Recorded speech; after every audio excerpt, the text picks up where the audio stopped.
So you're about to float for the first time, but before you do, a few tips will help make sure you have the best experience possible. Before floating, try to avoid caffeine for 2 to 3 hours, try not to be too hungry or too full, and avoid shaving on that day.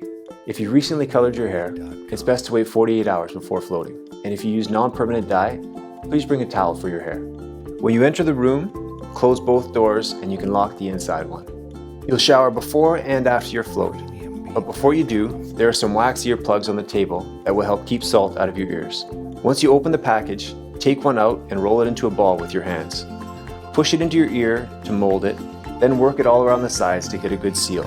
It's important to put the earplugs in before you shower because they stick much better when your ears are dry. For your first shower, please use only soap and shampoo to remove any fragrance or product before entering the tank. Please save conditioner for after your float as it comes off like an oil in the water. And please try to rinse all the soap and shampoo off before getting in the tank. After your shower, before you get in the tank, dry your face as best you can. And now that you're ready to float, turn the room light off with the switch below the dimmer. It's important to turn the light off because if you want total darkness in the tank, the room light would be visible around the rim. And now you're ready to enter the pod. When you open the lid, you'll see a spray bottle and a towel in the handle. These are there in case you get salt in your eyes during your float. You can sit up, spray your face, and then dry it off with a towel. Once you've stepped into the pod, use the handle on the lid to pull it closed as you kneel down. You're in control of the music and the light during your float. They'll both be on when you begin and can be turned down or off using the push buttons on the side of the pod.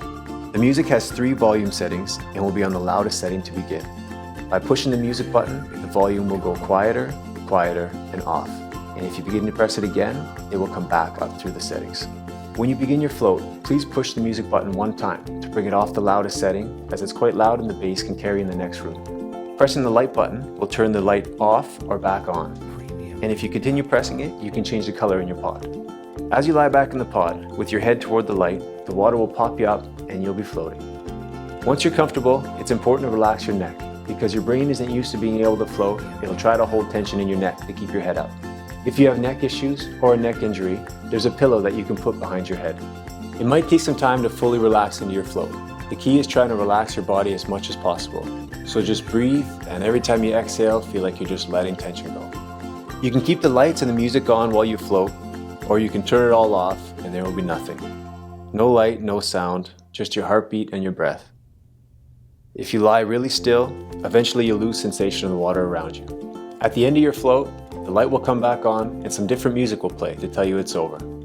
If you fell asleep and missed your cues, after about 2 minutes the filter comes on automatically and it will let you know. Give yourself some time to readjust before getting out of the pod.